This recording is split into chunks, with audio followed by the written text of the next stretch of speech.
Amis culturels, bonjour et merci de votre fidélité à Télécongo. Merci de votre fidélité à l'émission Cultura. Nous, sur le plateau de Cultura, Jean-Bernard Mbon qui nous arrive avec pour une fin de vie digne, plaidoyer pour le développement des soins palliatifs en République du Congo.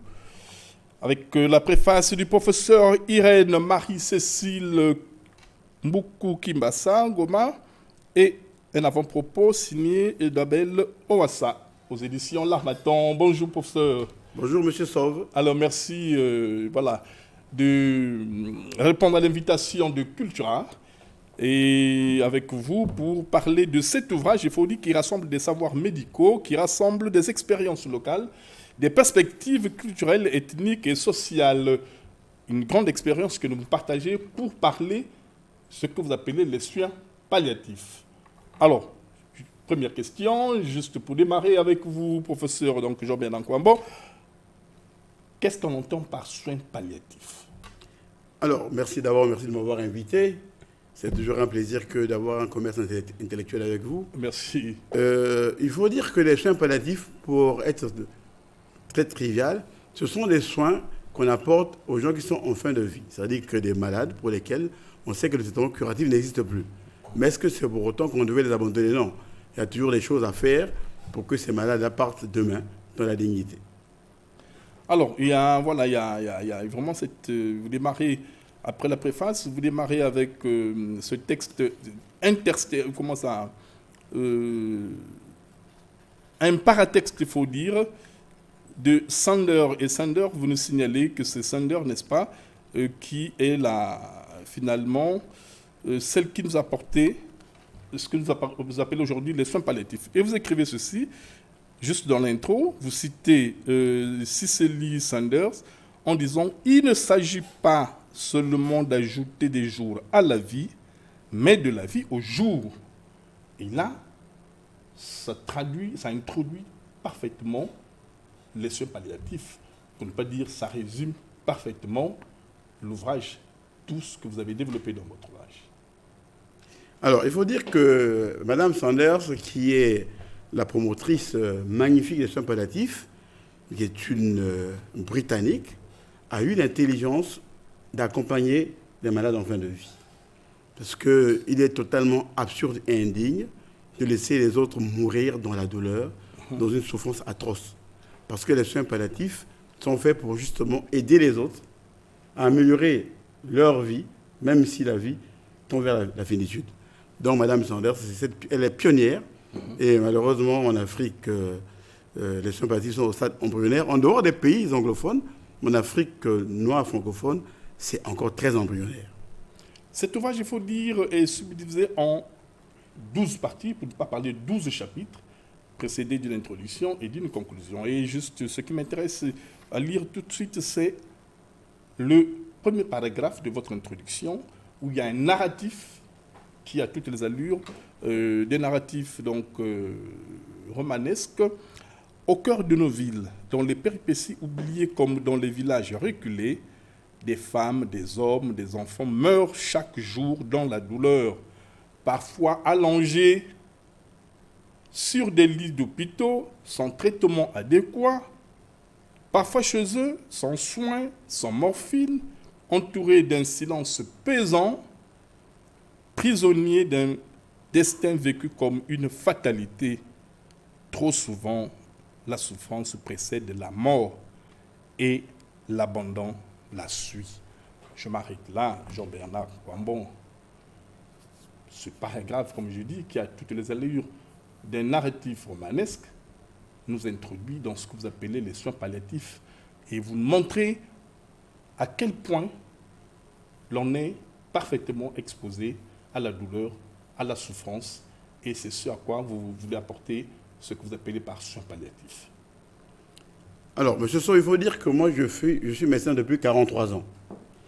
Le premier poste que j'ai connu en commençant la médecine, c'est celui de la cancérologie, auprès de mon maître, le professeur Gombe Malawa, mais qui malheureusement nous a quittés il y a quelques années. Donc j'ai toujours été aux confins de la douleur, aux confins de la fragilité humaine. Je vois les hommes et les femmes mourir. Je vois les enfants mourir. Et nombreux meurent dans la douleur, meurent dans des conditions épouvantables. La plupart des malades, quand ils sont en fin de vie, après avoir suivi tout le parcours du traitement anticancéreux qui n'a pas été bénéfique, meurent pauvres. Ils sont financièrement essorés. Et là, même acheter un médicament pour atténuer les vomissements, les parents n'arrivent plus. Donc le deal aujourd'hui, c'est celui-là. Est-ce que nous allons continuer à laisser les nôtres, dans un pays moderne comme le nôtre, mourir dans ces conditions aussi atroces, aussi effroyables? La réponse est non, on peut faire mieux. Et ailleurs, on a commencé à faire mieux. Et c'est pour ça que moi, je me projette dans la modernité. Moi, je suis quelqu'un de moderne. J'essaie de m'arrimer à la modernité parce que je parle des problèmes de santé de façon moderne depuis quelques années. Et là, l'opportunité y est pour que nous parlions des soins palliatifs, parce que je pense que nous pouvons faire quelque chose. On peut prendre une voie dans ce pays. Et je remercie en passant Madame la ministre Kimbata, Mboukou Kimbata, une très grande dame de qualité, avec qui j'ai eu à échanger autour de la problématique des soins palliatifs, parce qu'elle a connu également ces choses-là. Je remercie le premier questeur de l'Assemblée nationale, mon frère et ami Abel Owassa, qui tout de suite, quand nous avons commencé à aborder le sujet, a dit « Banco, je vais écrire l'avant-propos ». Et il a écrit l'avant-propos. Donc je crois que nous avons des hommes et des femmes qui sont aujourd'hui capables de pouvoir nous accompagner pour l'érection d'une loi demain sur les soins palliatifs. Vous citez ces deux personnes parce qu'elles ont été sensibles, n'est-ce pas, à l'érection finalement, ou au plaidoyer que vous voulez apporter aujourd'hui face aux soins palliatifs en République du Congo. Et vous les développez très bien dans cet ouvrage. Vous posez une question à laquelle vous répondez, et je souhaiterais que vous répondiez également à cette question sur ce plateau. Vous dites, pourquoi maintenant? Pourquoi avoir attendu si longtemps pour faire ce plaidoyer? Pourquoi maintenant? Vous apportez un élément de réponse, mais j'aimerais que vous réagissiez sur le plateau de Cultura. Pourquoi maintenant? Mais parce que la douleur n'attend pas. On a la douleur tous les jours, on a les vomissements tous les jours. Si on en parle maintenant, c'est parce qu'on a une grande expérience de la cancérologie, on a une grande expérience des pathologies neurodégénératives. Encore, il faut que quand on s'accorde, les soins palliatifs ne s'adressent pas qu'aux malades porteurs de cancer. Oui. Hein, on peut avoir fait un gros AVC, on devient totalement impotent, on est à la maison, on est abandonné à soi-même. Et là, votre place, ce n'est pas à la maison. C'est dans une structure de soins palliatifs pour vous accompagner dignement. Voilà. Vous voyez? Donc, Et un autre élément que vous ajoutez, vous parlez de l'espérance de vie qui a augmenté, qui augmente. Et là également, vous en faites une raison pour ce plaidoyer. Bien sûr. Vous savez, il y a 30 ans, on ne parlait pas de gériatrie. Maintenant, on parle de la gériatrie. C'est-à-dire que la prise en charge des malades âgés de 75 à 100 ans. Bon, aujourd'hui, les gens vont vivre au-delà de 100 ans. Peut-être même 120, 130 ans. Donc, on va trouver une autre terminologie pour ces gens-là qui vont vivre au-delà de 100 ans. Mais si on vit longtemps, ça veut dire qu'on est fragile. Si on vit longtemps, ça veut dire qu'on sera appelé à faire beaucoup de cancers.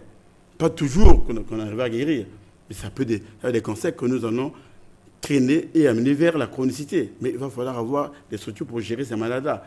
Et la plupart de ces malades se retrouveront dans des unités de soins palliatifs. Donc c'est maintenant qu'il faut le faire.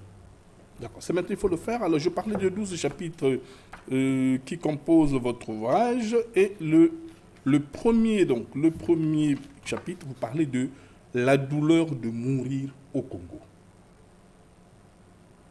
Dites-nous un mot. Ben oui. Il m'est arrivé de vivre des scènes épouvantables où quelqu'un est en train de se tordre dans son lit, dans mon service. Malheureusement, je n'ai pas les opioïdes, les opiacés, ça veut dire de la morphine, pour l'aider. Et je le vois partir. Mais il n'y a pas que lui qui souffre, mais il y a également le soignant qui souffre. Quand le soignant voit un malade mourir de manière atroce, il est malheureux. Il souffre également, comme le soignant. Vous voyez ? Alors qu'aujourd'hui, c'est des choses qu'on peut réglementer, qu'on peut arranger, qu'on peut améliorer. Il s'agit ici d'améliorer la qualité de la vie, même chez les gens qui sont en train de partir. Oui. C'est ça le but des soins palliatifs. Ne pas laisser les nôtres mourir dans la déchéance. Et la lecture du livre « La mort intime » de Marie de Hennezel, il faut dire, vous a beaucoup marqué. Et vous inspirez ce chapitre que vous intitulez « ceux qui vont mourir nous apprennent à vivre. C'est un témoignage. Oui, bien sûr. Mais il suffit de passer dans un service de cancérologie pour le vivre. On tire beaucoup de leçons à travers le regard des malades qui vont nous quitter très tôt. Et Marie de Hennezel a eu l'intelligence, c'est une grande psychologue française, a eu l'intelligence de faire préfacer son livre par le président Mitterrand. Voilà un président, un homme mystique, Mitterrand, c'était pas n'importe qui, c'était un grand président.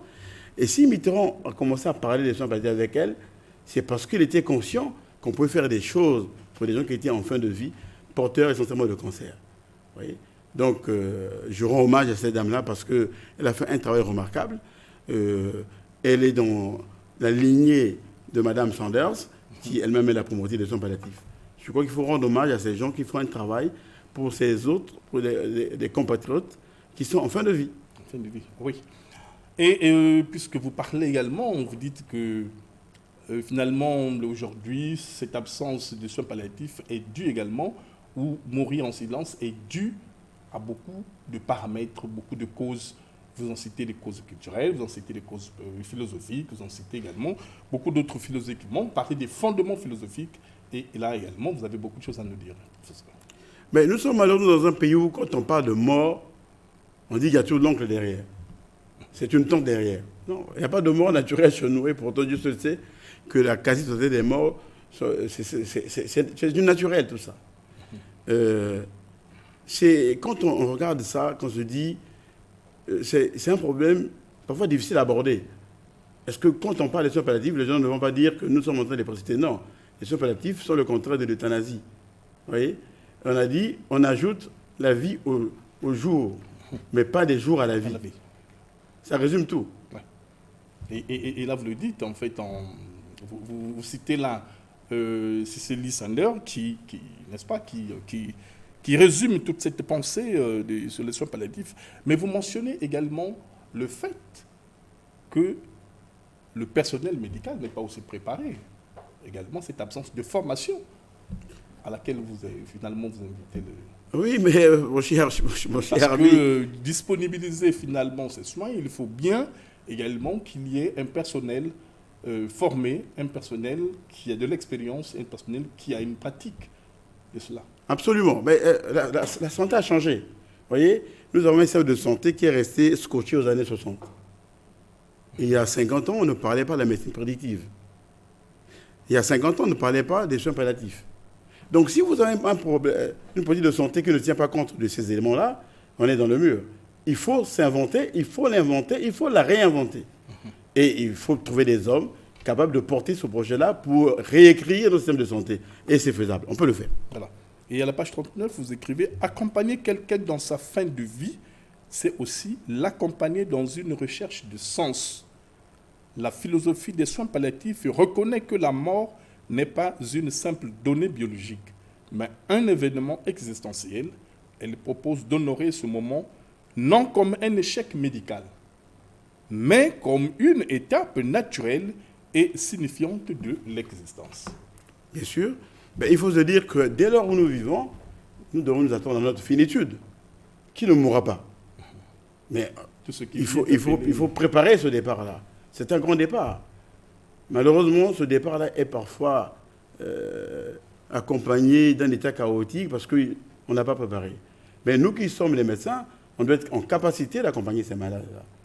C'est pas parce qu'on va partir qu'on va partir malheureux. Non, il faut partir heureux. On peut créer des conditions pour que les gens partent heureux. Dès que le malade ne souffre plus... Des conditions psychologiques. Ben oui, bien sûr. Mais tout l'aéroport est fait de psychologues et de soignants. Hein. Il faut beaucoup de psychologues autour de ces malades-là. Et puis, il y a également le côté spirituel. Vous voyez, dans des grands hôpitaux où on parle des soins palliatifs, où on parle même de la consolidation intégrative, mais vous avez beaucoup de prêtres qui interviennent. Ça accompagne les malades, ça aide les malades à mieux tolérer ce départ-là, à l'accepter, à l'intérioriser. Il faut se dire que je suis né, mais un jour je partirai. Et là, c'est fait pour ça, il faut accompagner la finitude. Et là également, professeur Kwambo, est-ce que vous ne pensez pas que finalement cette approche n'est pas loin de dire à l'autre psychologiquement, voilà, ou donner des sentiments aux uns aux autres, de précipiter l'autre en douceur, certainement, Non, non, non, pas du tout. vers sa finitude. Non, il faut seulement dire que les soins palliatifs, c'est ce qu'on apporte aux autres qu'on ne peut plus guérir. Bon, on peut avoir une pathologie chronique qu'on n'arrive plus à guérir, mais on relève des soins palliatifs. Ça veut dire, ne veut pas toujours dire mourir, non. Mais le plus souvent, on meurt. Mais il faut préparer les gens à mourir dans la dignité. Oui. C'est surtout la dignité. Un pays moderne ne peut pas laisser les autres mourir dans l'indignité. Il faut créer des conditions pour que les autres vivent leur finitude dans des bonnes conditions. Même si c'est atroce à dire, le médecin que je suis, c'est vrai qu'on a une petite dimension parfois mystique que tout le monde ne peut pas avoir. Mais on est appelé à accompagner ces gens-là pour qu'ils partent dans la dignité. J'insiste sur le mot dignité. Ouais. Puisque vous dites mourir pour une fin digne. Et c'est un mot, il y a deux mots qui sont très récurrents dans cet ouvrage, et dignité, digne, également silence. Le silence, et je viens de voir, le silence, c'est aussi le titre de votre prochain ouvrage qui sera disponible très bientôt, certainement, professeur. Oui, c'est vrai Vous abordez beaucoup le silence. Oui, c'est vrai que j'ai écrit un ouvrage sur le silence. Un silence que l'on vit derrière nos murs dans les hôpitaux. Un silence que je vis quand je suis avec un malade en fin de vie. Un silence quand je vis devant les parents d'un enfant qui a un cancer, pour lequel je sais que je ne pourrais pas apporter un traitement curatif. Mais je suis sorti du cadre de l'hôpital. Médical. Oui, je suis sorti du silence médical pour aller titiller le silence ailleurs. Mais comme je n'ai pas la légitimité pour parler du silence sous l'angle philosophique, donc je suis entré dans la maison des philosophes par effraction. Je me dis, il n'y a pas meilleur moyen que d'aller toquer à la porte d'un philosophe. Je suis allé toquer à la porte du ministre Maguessa Ebomé, qui est le patron de la SOFIA, l'Institut congolais de philosophie, qui avec beaucoup de bienveillance m'a accepté, a lu le livre et il en a fait la préface. Vous voyez comment c'est merveilleux. Ça dit qu'on est des hommes de qualité dans ce pays et qui comprennent que le commerce intellectuel, c'est quelque chose de fort, très important, qui nourrit l'esprit. Bien sûr. C'est dans le chapitre 5 que vous nous présentez l'état des lieux des soins palliatifs en République de Congo. Qu'en est-il exactement, Jean-Bernard? Alors, c'est l'occasion de rendre hommage à la sœur Boukaka. Pendant que je suis en cancérologie avec le professeur Gomé Balawa, elle avait compris très tôt l'intérêt des soins palliatifs. C'est pour ça qu'elle a créé la structure, la fondation ACA. La fondation ACA prend en charge des patients en fin de vie dans le cas des soins palliatifs.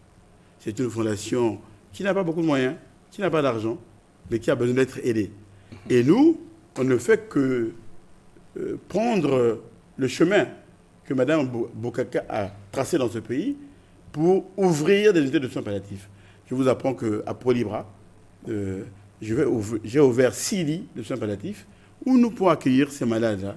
Au lieu qu'ils meurent dans des familles, dans des conditions parfois difficiles, non, ils vont venir chez nous, ils seront accueillis par le personnel soignant.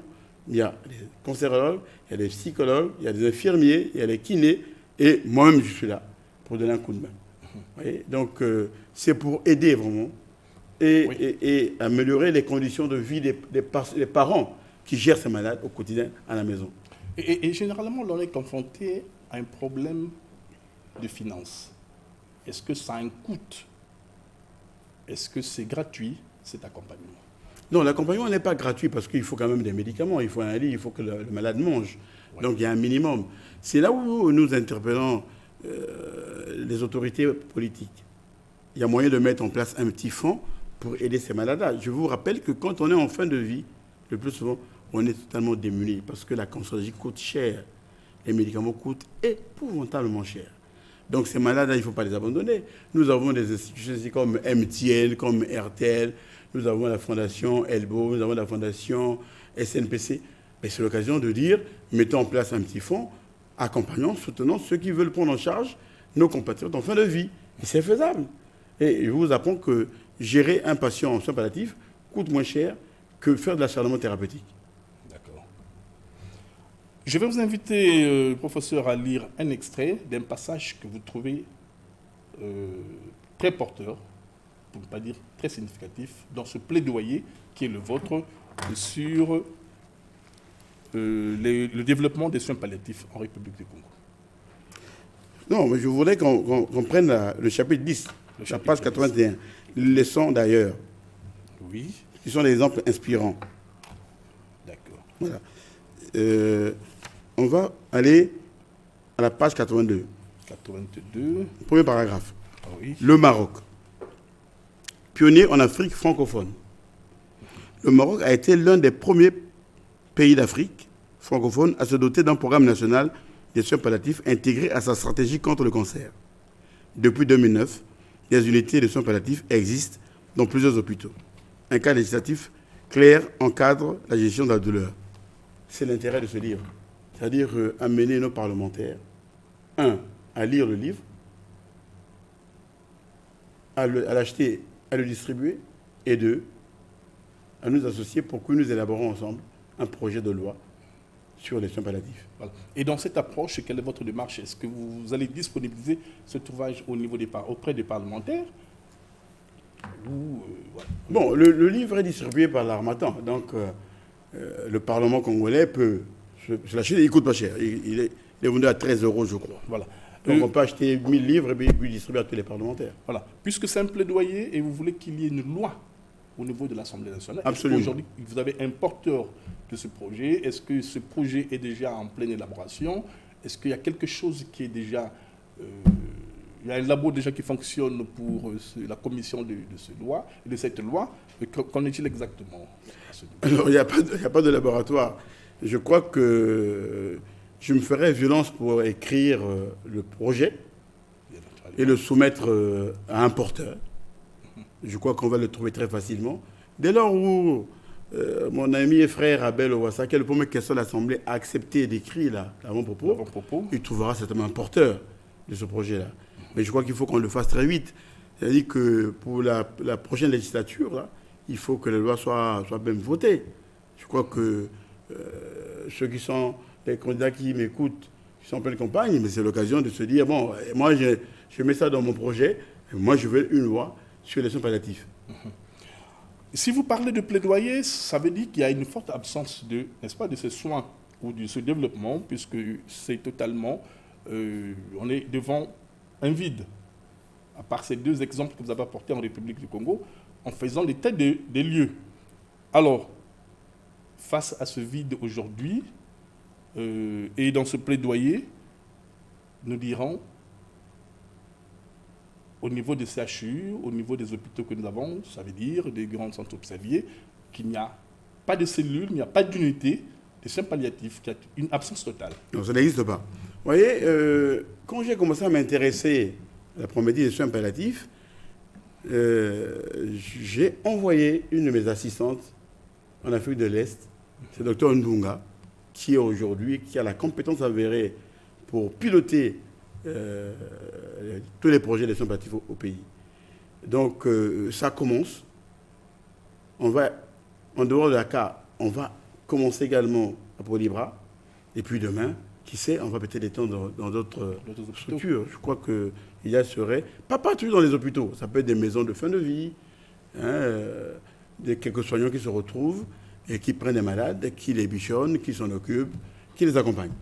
Voilà. Le deal, c'est celui-là, c'est arriver à gérer ces malades dans les grandes simplement, oui. Pas forcément dans les grandes structures, même dans des petits hôpitaux. On peut le faire.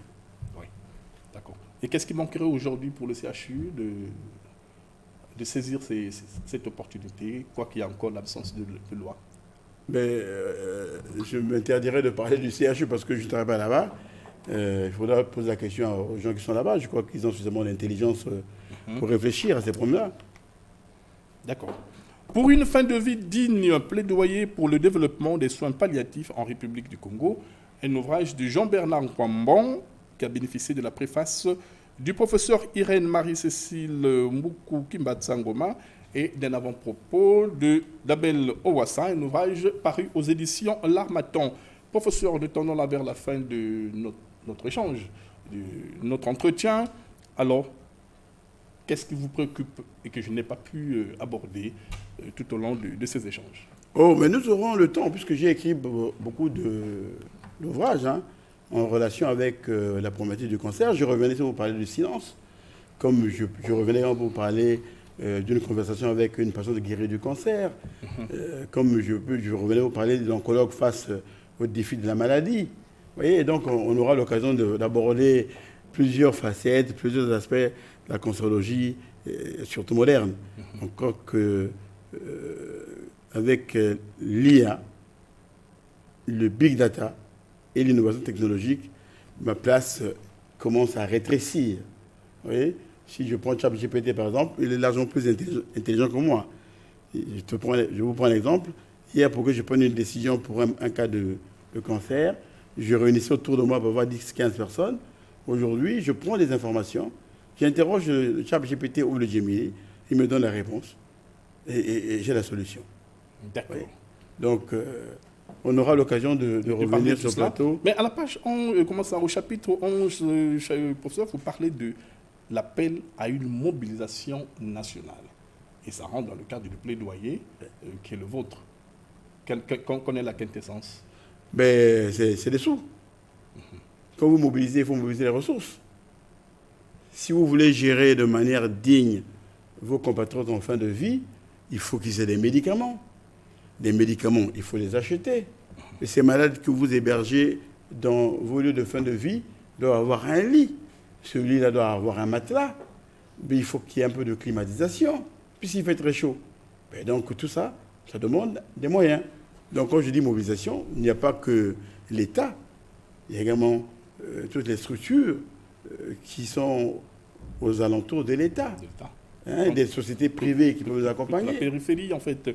Quand la médecine ne peut plus guérir, elle peut encore soulager.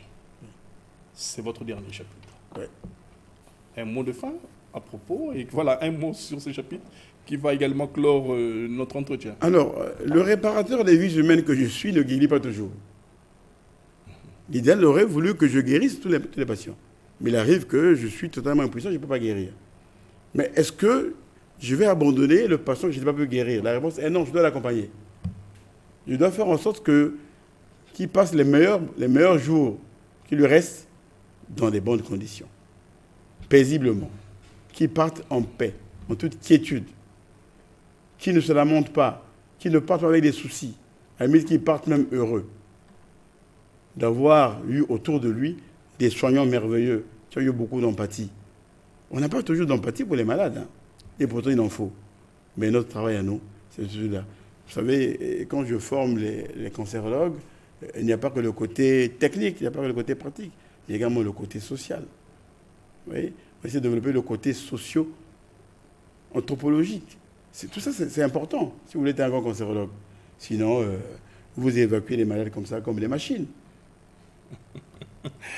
Pour une fin de vie digne, plaidoyer pour le développement des soins palliatifs en République du Congo, c'est l'ouvrage que nous emmène Jean-Bernard Nkwa sur ce plateau et autour duquel nous avons bâti notre entretien, pour ne pas dire nos échanges. Merci pour cette disponibilité, professeur Nkwambon. Je rappelle que vous êtes donc de nationalité congolaise, professeur émérite et titulaire de la chaire de cancérologie médicale à la faculté des sciences de la santé de l'université Marie-Ngouabi. Et vous êtes par ailleurs directeur du diplôme d'études spéciales de cancérologie médicale à la faculté des sciences de la santé de la même université et chef du service de cancérologie médicale au centre hospitalier universitaire de Brazzaville. Et vous êtes également promoteur de l'oncologie intégrative en Afrique subsaharienne. Ce n'est pas la première fois que je reçois sur ce plateau. Vous êtes déjà passé pour, n'est-ce pas, échanger autour de 2 de vos ouvrages. Et vous êtes dans la continuité. Merci. Et voilà, nous nous disons à bientôt pour les prochains. Nous parlerons du silence. Alors, il faut dire que je suis devenu patron honoraire parce que j'ai quitté le CHU. D'accord. Mais il y a fort à parier que nous revenions très rapidement. Merci. Donc peut-être pour redevenir encore chef de service, mais je crois que je ne le ferai pas, je vais laisser la place aux jeunes. Eh bien, merci alors, Jean-Bernard Nkwambon, merci une fois de plus. Et bien à vous, bonne continuité. Merci, voilà. Merci Sauve, merci beaucoup. Merci, amis culturels, voilà, par ces mots, nous vous disons merci. Et voilà, passez une très belle journée dans vos foyers respectifs. Nous prenons date pour samedi prochain. À bientôt, merci.